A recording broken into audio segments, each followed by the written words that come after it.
welcome back to the studio. So everyone's been talking about how it's hard or almost impossible to go anywhere right now because of the virus spiking all over the country again.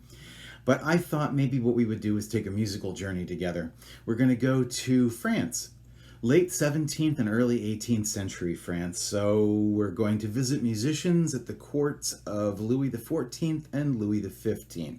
Don't worry, we'll be back home before the real serious beheadings start happening.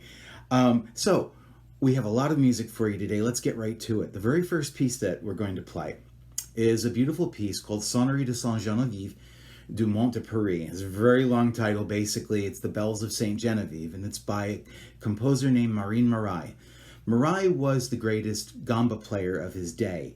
Now, the gamba is sort of the precursor of the cello. It's played between the legs like a cello. In fact, the full name in Italian is viola da gamba, which gamba is legs. The modern instrument that we're more familiar with as a viola is the viola da braccio, which is the viola of the arms. Braccio is arms in Italian. Now, it's not easy to find a gamba player. They don't exactly grow on trees. It's an instrument that's only played in period settings any longer. And there are some very great gamba players out there, but they're few and far between. It's hard to find one. So anyway, what we did was we adapted the viola da gamba part to the viola da braccio. So we're going to be joined for this piece by Eliza Jeffords, and she'll be playing the viola part. I'll be playing the violin part, and Holly Griffin will be playing the harpsichord. And basically this piece invokes the sound of bells. It's important to know that Marais, even though he was a composer of the late 17th and early 18th century, was one of the first composers to write what's called program music. And that's music that is intended to describe something. One of his pieces even describes, and he uses words in music to do it, a gallstone surgery that he went through. It's a very unusual piece, one that I hope to maybe do one day, because it's so unique. Anyway, not a lot is known about the life of this musician, other than that he was one of the most important musicians at the court at that time, that he was a student of the prior greatest gambaist in the world, Monsieur de Saint-Colombe. A book was actually written, a novel, a novella, about their relationship. It's called All the Mornings of the World. You may also know it as Tout le matin du monde, which was a French film, I believe, in the 80s that starred Gérard Depardieu as the older Marin Marais. The relationship of the two men is very interesting. If I were to put it into modern terms, I would say that it's sort of like the relationship between Yoda and Luke Skywalker, with Saint-Colombe being Yoda and Marais being Skywalker. And there's a great line in the book. Towards the end, Monsieur de Saint-Colombe, who has no desire for fame at court, tells the younger Marin Marais, who does want to be a big guy at the court, he tells him, "Music exists simply in order to speak of what words cannot express." So enough words. Here's Sonnerie de Saint-Geneviève by Marin Marais.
All right, so I wanted to introduce you all to some of the new players that are joining us this week.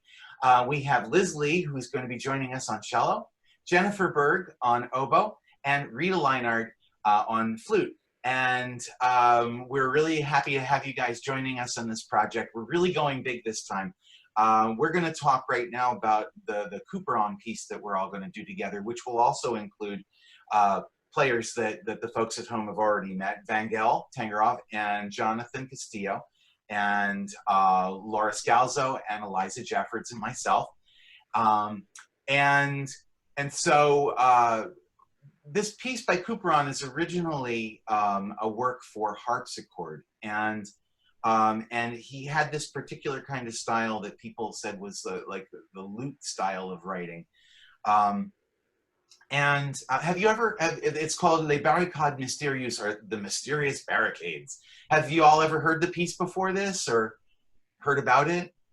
No? It's one of his most popular works. It's been used in all kinds of things. A lot of, like, even pop musicians, synthesizer people have fooled around with it. Rock musicians have like done stuff with it.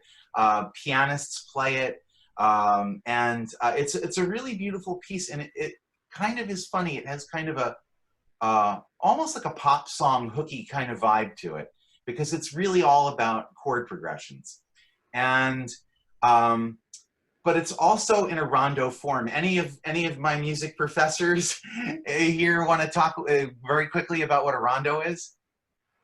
It's a pretty easy, recognizable form because it has a repeated section that comes back. So we have an A, and then a contrasting section of a B, contrasting melody or harmony or whatever, back to the A, and then to another contrasting section, the C section, back to the A, and it can go on and on and on, usually ending with some form of A. Yeah, it just keeps regenerating itself as much as the composer has imagination and wants to continue doing it. And composers throughout, music history have indulged themselves in this form. It also has a lot of what are called suspensions. Anybody want to say something about a suspension? Any I guess music I'll probably theoreticians? pick up on that because that's almost my entire part. Yes, and mine too. So Craig and I are going to be playing a lot of what we call syncopated notes, but that gives us the opportunity to hold over the beat. So maybe underneath the harmony has changed, but we're still in the last harmony. And so we suspend over and then we change a little later. And it adds a little bit of texture and chromaticism and interest that you may not get if everyone's changing at the same time. Yeah.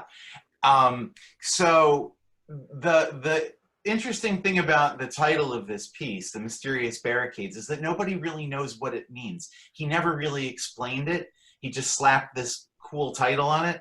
And there's been a lot of supposition about what it might mean. Some people think it has to do with these suspensions that keep making the piece unable to move on too far.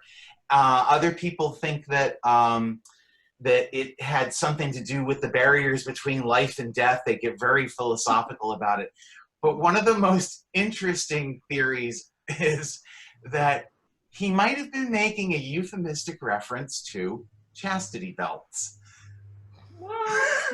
Yeah, so please don't Me Too me, okay? It's not me who came up with it, somebody else did. They think that that's what it might be. No, but no one is sure. But I guess they would have been in use at the time. And yeah, it's a very strange idea, but it's plausible. I mean, who knows? But this being a family show, we're not going to go too deep into that. Have you listened to a recording of the piece yet? Like by any of the harpsichordists? Any feelings on the piece? Liz, have you? Not yet, but I mean, the bass line is very typical of the times and how it's being doubled with the bassoon as well. So I have, it's on my list to listen to, but I had an idea looking at Couperin's music that a lot of his bass lines are very similar. Yeah. So, well, yeah, so I think we should probably get to playing for the folks this piece, The Mysterious Barricades by Francois Couperin, also known as Le Grand and sometimes as La Superbe. Imagine going through life being greeted that way. And this will feature our 4 wind players and our 4 string players. So please sit back and enjoy Francois Couperin.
Well, I hope that you enjoyed Les Barricades Mystérieuses. You can use your imagination, see if you can come up with what that might have been describing.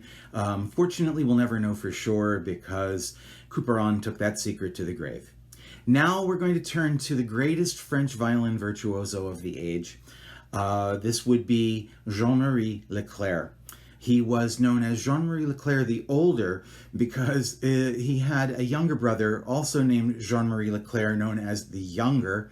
And in between, he had another brother named Pierre Leclerc. They were all musicians. Jean-Marie, of course, the Older, being the greatest of them. The parents must have had kind of a sense of humor when it came to naming their kids.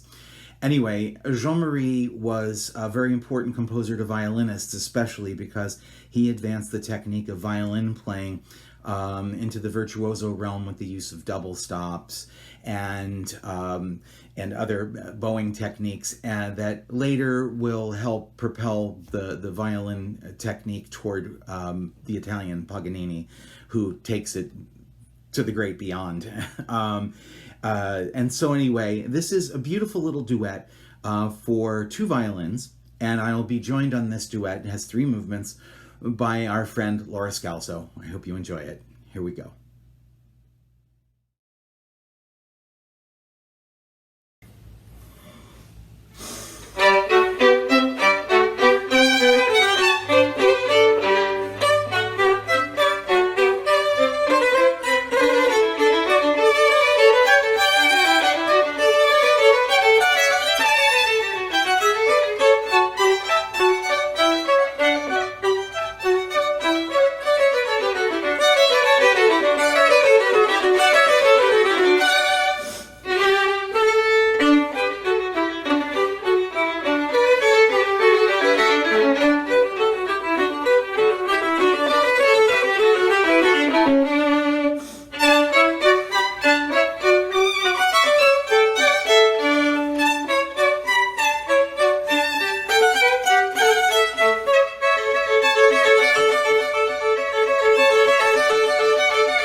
And now for our final work on the program, we're going to turn to one of my personal most favorite composers, Jean-Philippe Rameau. He is what my older son Colin refers to as one of Dad's pet composers. His music is so imaginative. I see parallels between him and Hector Berlioz later on down the line in 19th century French composition, and even as far as Igor Stravinsky. I just see a musical line that runs straight through them. There's elegance and whimsy and imagination in his music that I don't find in a lot of other period composers of that period. So the work that we're going to perform is the chaconne that comes from the end of his opera Les Indes Galantes. It's a really beautiful opera. It's about the search for love around the world, and this work will feature 9 players. We're going to be adding our wonderful trumpet player Mary Thornton, who unfortunately wasn't available for you to meet in the earlier chat session. So this will feature myself, Eliza, Laura, Jennifer, Rita, Mary, Liz, Jonathan, and Sherry. We actually have timpani on this, so this is fun. So we hope that you enjoy the chaconne by Jean-Philippe Rameau.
Well, that's our program for today. I hope that you enjoyed it. Please come back in about 2 weeks. We're going to have another wonderful program for you called Inspired by Bach, which is going to include some Bach and actually a few surprises. So you're going to want to tune in for this one. I think you're really going to like it a lot. I want to thank all of my friends and wonderful colleagues at the Mid-Texas Symphony for taking part in this program today. It's always so much fun to play with all of them, and these projects are so much fun to put together. And also, I want to remind you, as always, to support and subscribe to the Mid-Texas Symphony. Help keep us going so that when we are able to get back on stage, we can do so and be there for you. We appreciate, everything that our community does for us, and hopefully these little videos have been a way of saying thank you. All right, everyone, wear your masks. Let's get over this thing. And please be smart, be safe, and stay healthy. And we'll see you very, very soon.